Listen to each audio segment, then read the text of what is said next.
सांगून 14 दिवस होऊन सुद्धा जर सीबीआय अजूनपर्यंत हा तपास हातात घेत नसेल तर ह्याला आपण काय म्हणणार? आम्ही FIR का करा असं म्हणत होतो, त्याचं मुख्य कारण की जे कोणी जबाबदार आहे, जे आम्हाला वाटतं त्या इन्व्हेस्टिगेशनचा त्याचा एक तो भाग झाला पाहिजे. इन्व्हेस्टिगेशन केल्यानंतर त्यात काहीच नाही झालं तर आमच्यावर कारवाई करा, आम्ही थोडी कुठं घाबरतोय. पण इन्व्हेस्टिगेशन करत असताना सगळ्याच गोष्टीकडे बघितलं पाहिजे असं आमचं मत आहे. पण मग एवढी हिंमत VSR मध्ये काय येते ह्याच्या खोलात जर तुम्ही गेलात तर ते तुम्ही बघाल. पुढं याच्यामध्ये बघा, श्वेता सिंग कोण हे मी मुद्दा तिथं मांडला होता. आता यांची 10 वर्षाची टर्म ही संपली होती. एक तर त्या पदावर आहेत ती संपून सुद्धा 5 वर्षाचं त्यांना एक्सटेन्शन मिळालं. त्यासाठी खास बाब म्हणून तिथं एक वेगळा GR हा DGCA तिथं काढला आणि त्यांना तिथं मदत केली. आणि त्यांच्याबद्दल अनेक जे एअर इंडियाचे वगैरे जे काही हे आहेत पायलट आहेत, खास करून अहमदाबादमध्ये जो ॲक्सिडेंट झाला त्यांच्यावर अनेक लोकांनी आक्षेप घेतलेत. पण मी नंतर त्या बाबतीत त्या ठिकाणी सांगेल. मनीष कुमार हे आम्हाला आलेली माहिती आहे, ही खरी खोटी आपल्याला बघावं लागेल. मनीष कुमार जे आहेत ते जॉईंट डायरेक्टर DGCA आहेत. यांचं घर हे VK सिंगने बांधून दिलं असं आम्हाला कळलेलं आहे. पगार किती असतो DGCAच्या अधिकाऱ्यांचा हात काय सिद्ध आहे. मग एवढं मोठं घर बांधलं असेल तर ते बांधलं कसं? अपॉर्च्युनेट रेशो जर आपण त्याच्यामध्ये बघितला असेटचा, याच्यावरनं काय गोष्टी आपल्याला कळणार आहे हे आम्हाला माहिती कळली आहे. मग अशा पद्धतीने जर DGCAच VSR बरोबर असेल आणि DGCAचेच अधिकारी VSRला वाचवत असतील, म्हणजे VSR पण जबाबदार आणि DGCA पण जबाबदार म्हणून दोघांवर कारवाई होवी अशी भूमिका आमची त्याच्यामध्ये FIR मध्ये होती. पुढं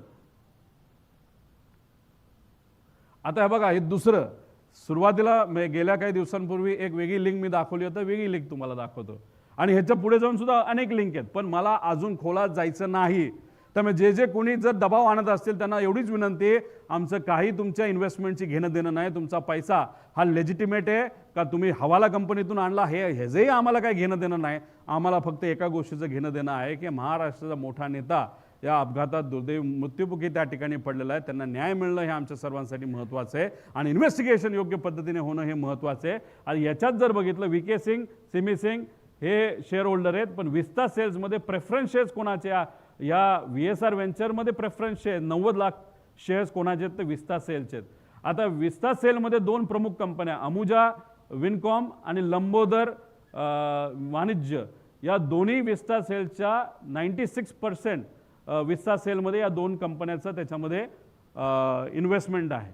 आता ह्याच्यात जर आपण खोलात गेलो तर ह्याच्यामध्ये 8 नावं अशी आहेत जी कॉमन निघतात. 8 नावं ह्याच्यामध्ये तुम्ही खाली बघितलं असं विस्ता सेल्सच्या 27 वेगवेगळ्या कंपन्या आहेत, त्याच्याबद्दल मी नंतर सांगेल. याच्यामध्ये 8 नावं कॉमन निघतात. ह्याच्यात महेंद्र कुमार गोयंका या नावावर तुम्ही थोडंसं लक्ष द्या. महेंद्र कुमार गोयंका हे या कंपन्यांमध्ये डिरेक्टर आहेत. म्हणजे याच्यामध्ये आतिशा कन्स्ट्रक्शन प्रायव्हेट लिमिटेड आणि सायना स्टील्स प्रायव्हेट लिमिटेड. आता या कंपनीमध्ये जर अजून खोलामध्ये आपण गेलो तर संजय पाठक नावाची एक व्यक्ती, जे मध्य प्रदेशचे भाजपचे एक आमदार आहेत, अतिशय श्रीमंत आमदार आहेत. तुम्ही बघा ते डिटेल्स काढा, ह्यांचं एक रिलेशन दिसतं.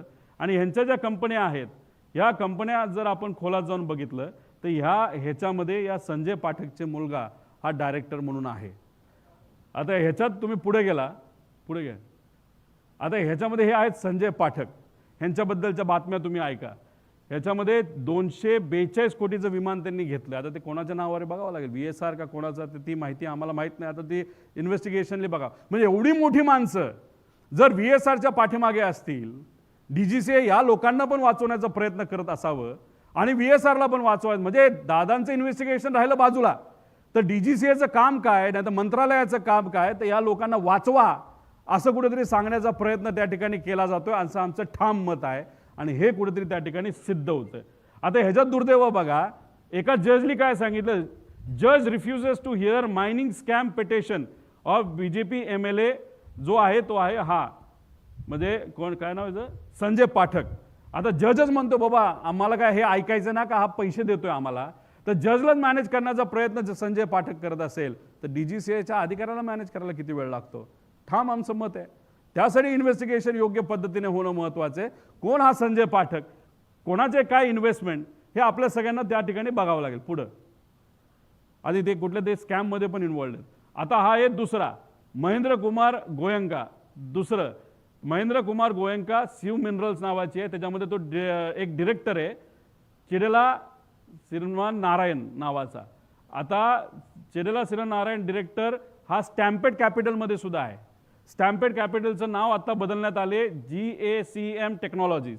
GACM टेक्नॉलॉजीमध्ये दुसरा डायरेक्टर कोण होता, आता तो मंत्री असल्यामुळे नाही, तो आहे TG भारत. TG भारत कोण आहे तर TDPचा आंध्राचा हा इंडस्ट्री मिनिस्टर आहे.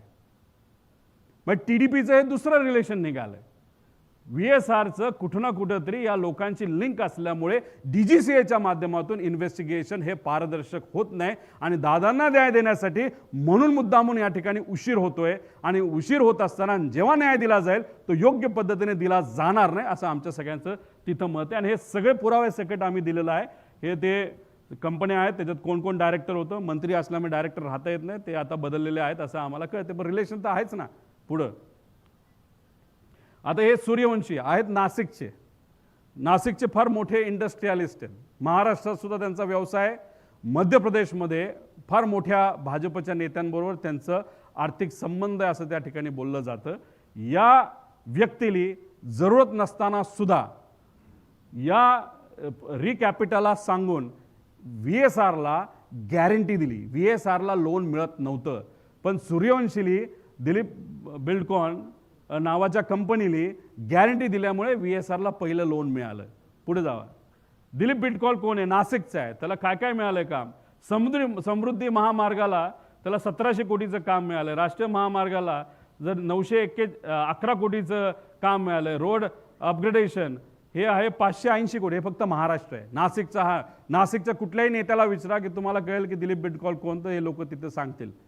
आणि मग हे फक्त महाराष्ट्राचं आहे. मध्य प्रदेशमध्ये याच्यापेक्षा कितीतरी पटीले जास्त याचं का. मग दिलीप बिल्डकॉनली कोणाच्या सांगण्यावरनं VSRला गॅरंटी दिली.